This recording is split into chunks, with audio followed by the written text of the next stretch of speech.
Okay, and our Philippine-China focus will focus now on the launching of the 600th year celebration of the voyage of the Sultan of Sulu, Paduka Batara, 600 years ago, and which we are celebrating again this year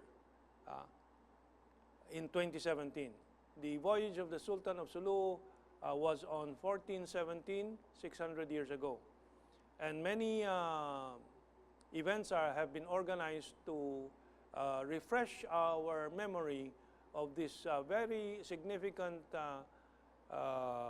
event in the history of Philippines-China friendship and fraternity. The Kaisa, the Association of Filipinos and Filipino-Chinese, promoting friendship and cooperation amongst Filipinos and Filipino-Chinese and amongst the peoples of Asia, and particularly between the Philippines and Filipinos with China and the Chinese people. And last week, this was launched, including the book written by Teresita Ang See, which we will observe in a while. And to highlight this event, we promised in our last episode to show the critical or significant interviews we had during that event with Princess Jacel Kiram, the descendant of the Sulu king, or in Chinese, Sulu Wang, that traveled to meet with the Chinese Emperor Yongle 600 years ago. Princess Jacel will discuss the significance of the Filipino-Chinese Friendship Day. And that day was also the refreshing of the memories of the re-establishment of ties, formal ties between the Philippines and China when the Philippine President Ferdinand Marcos also journeyed to China and signed the new formal re-establishment of ties. Princess Jacel will also discuss the 600 years of brotherhood of the two nations. She traveled to Shandong, which she narrates a bit here, and she discusses the responsibility of our people and our elders to pass on the knowledge of history to new generations, to younger generations. And she looks upon this, of course, this travel of the Sulu king to China as something the Filipino people should be proud of, yet she laments and asks why this is not in the history books in our educational system. This narrative, this great, interesting, and dramatic story of the Filipino king traveling to China and being received as a brother. She will discuss the ancient documents that she received there. And one thing very emphatic, she says, hindi totoong mangmang ang mga inabutan ng mga Espanyol. The Spaniards did not discover ignorant, primitive peoples in the Philippines, but rather we were a very highly developed, civilized culture, and we had interactions with the major civilizations of that time. So let's listen to Princess Jacel. Well, today naman daw talaga is the day kung saan naitatag yung Filipino-Chinese Friendship Day. So this is the day that marks the Filipino-Chinese Friendship Day, and this is their 42nd anniversary. So 42nd years na sineselebrate itong Filipino-Chinese Friendship Day. But what's most significant about this is that the highlight of this activity for this year is the 600 years of friendship, commemoration of the 600 years of friendship and brotherhood of the Sultan of Sulu and China. I just went to Shandong and Beijing.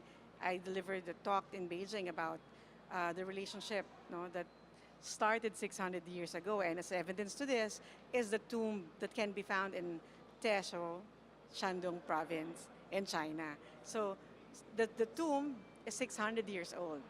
To be exact, it will be 600 years old on September 13, 2017. So ang nakalibing po doon ay Sultan of Sulu. And I am a daughter of the Sultan of Sulu, the 33rd Sultan of Sulu. So kung ititrace mo ito, the tomb, the Sultan of Sulu who died in China during the Ming Dynasty pa. So kung tutuusin, wala pang Pilipinas, may magandang relasyon na ang China at ang Sultanato ng Sulu, because the Sultanate of Sulu was once an established kingdom. It had a very glorious past, and this is a very evidence of it.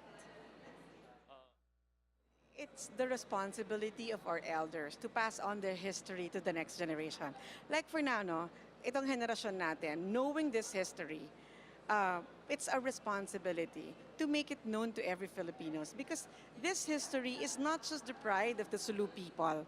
This is the pride of every Filipino people. For the Sultanate of Sulu's history has a big contribution in shaping the history of the Philippines. But sadly, it's not written in their history book. So ito na nakikita na natin, we can research in the writings and in the documents of the Chinese about this history. And maganda itong relasyon na ito eh. So parang itong kwento about the Sulu king who died in China ay isang patunay that when the Spaniards came here in our country, when this was not yet Philippines, but this was ruled by the Sultanate of Sulu, hindi totoo na mangmang inabutan nila. Because we already have an established trade relations, diplomatic relations, we pioneered maritime navigation. So, naglalayad na tayo sa karagatan. So kung mangmang ka at at illiterate ka, how can you build boats that can sail from Sulu to China? And may letter po may letter ang Emperor Yongle to the Sultan of Sulu. That during that time it was Sultan Batara. I think it all boils down to very good diplomatic relations. And this story about the Sultanate of Sulu and his relationship to the emperor during the Ming Dynasty, and yung continuous effort nila, kahit tomb na yon, from Ming Dynasty up to this leadership in China, inaalagaan pa rin nila yung mga descendants at saka yung tomb na yun because it's very significant to them as a symbol of friendship among nations noong unang panahon. So hanggang ngayon, importante pa rin sa kanila yon. So I think between and among countries, let's not talk about our differences kung saan hindi natin pagkakaintindihan. Tignan natin what could bind us together, and that maybe because of that thing that could bind us all and make us realize that we're more than friends, then we can come up with a solution to settle disputes over territories. Baka nasa mabuting pag-uusap lamang yan.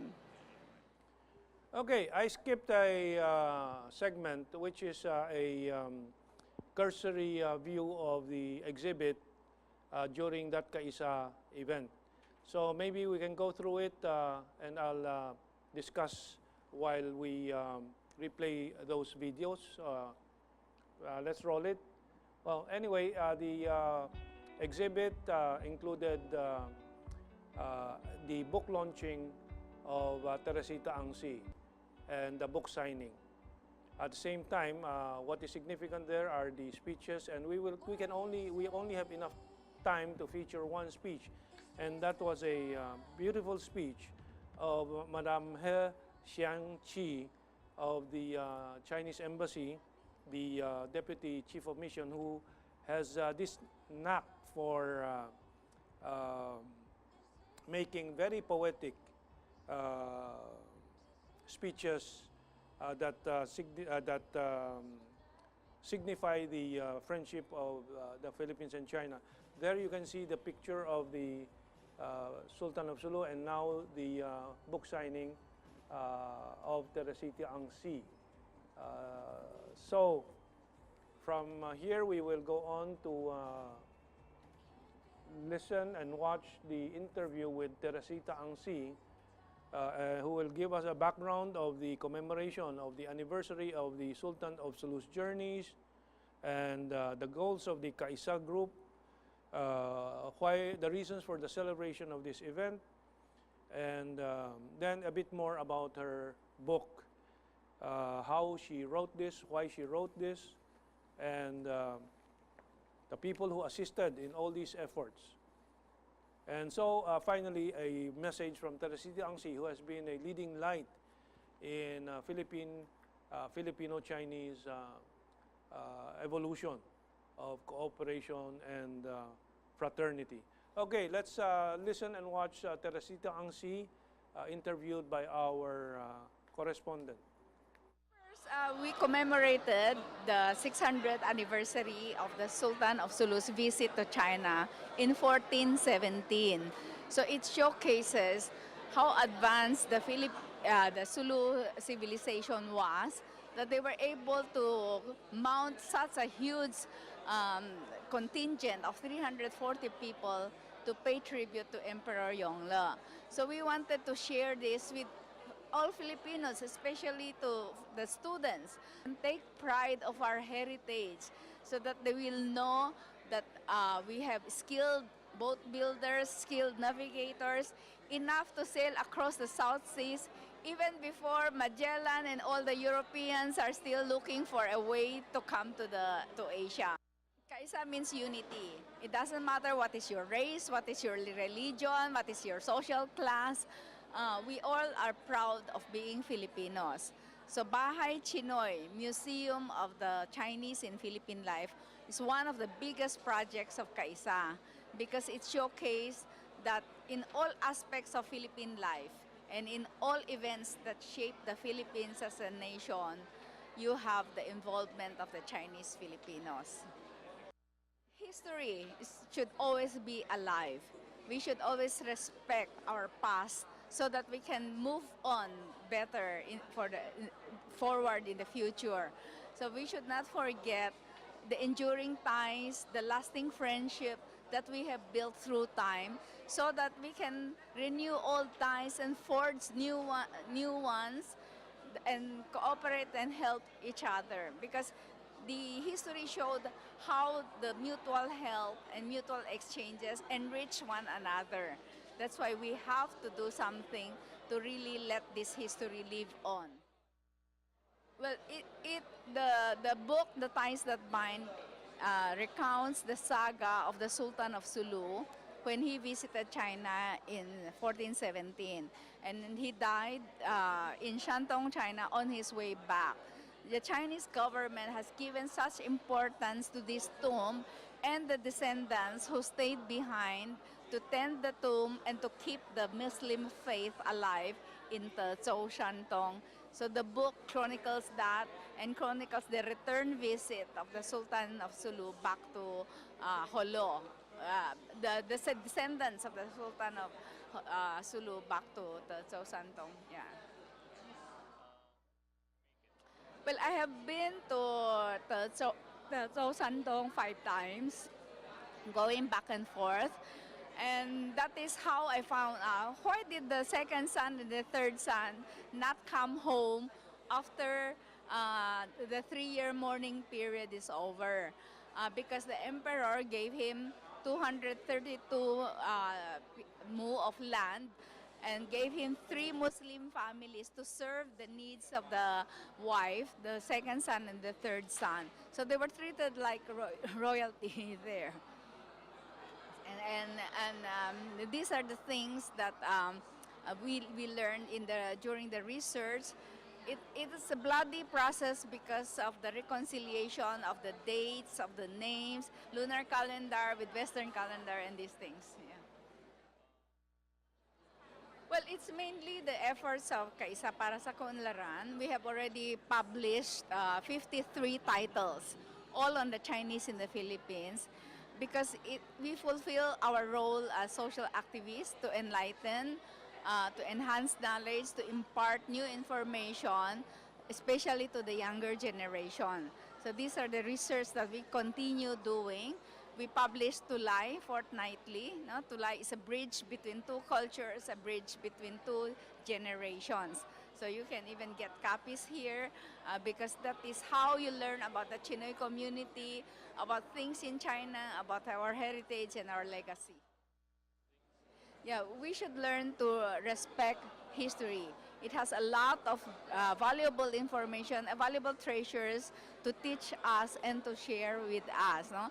We cannot forget our past because we cannot move forward if we forget where we came from and the sacrifices our ancestors made for us and all the work that have been done to build this nation.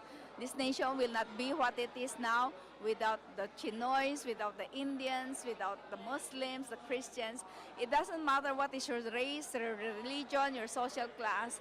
We are all Filipinos trying to serve and make this nation better. Okay, beautiful ending lines. This nation will not be as it is now without Chinoys, Indians, Muslims, Christians. We are all Filipinos. And as beautiful a speech comes from Madam He Xiangqi, and whose ending lines will also be very dramatic. So with this, we will end our show for this week, and until next week, let us remember the last words of Madam He Xiangqi. Okay. Let me first of all share my pleasure and honor to join all friends here to this opening of exhibition and the book launching ceremony in commemoration of the 600 years anniversary of the voyage to China by Sultan of Sulu, and certainly the 42nd anniversary of the diplomatic relations between China and the Philippines and the Filipino-Chinese Friendship Day. Let me first of all express my heartfelt appreciation to the Federation of Filipino-Chinese Associations and the Kaisa Heritage Foundation for making this wonderful event possible. And I was very much touched by the exhibition pieces that are selected by the organizer with their sincerity and care, and the book that recall the history which had took place 600 years ago. What I felt especially grateful is the title that you selected for the event today, 600 years of enduring friendship beyond the borders, beyond time. This is really poetic and thought-provoking. Indeed, the stories between Sultan of Sulu and the Chinese Emperor Yongle is one of the best memorized stories showcasing the traditional friendship between China and the Philippines.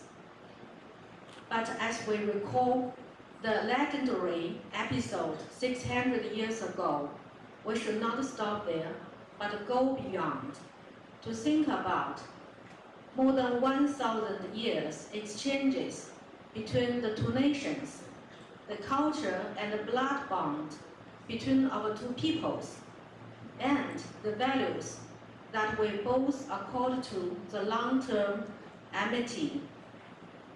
These are the real treasures that I think with which we could continue to build up our confidence in and solidify the basis for the future development of our bilateral relationship. As we get together today to commemorate the 600 years anniversary of the voyage to China by Sultan of Sulu, and look ahead into the next 600 years to come, I think we should bear in mind that 600 years may be a drop of water in the vast ocean of memories. But the historical ties that bind our two nations and the cord that connect our two peoples are always there to remind. With that, I would wish this exhibition and the book launching ceremony a great success, and I wish also more and more Chinese and Filipino people can know more about our history and join us to promote the relationship between our two countries. Thank you and mabuhay.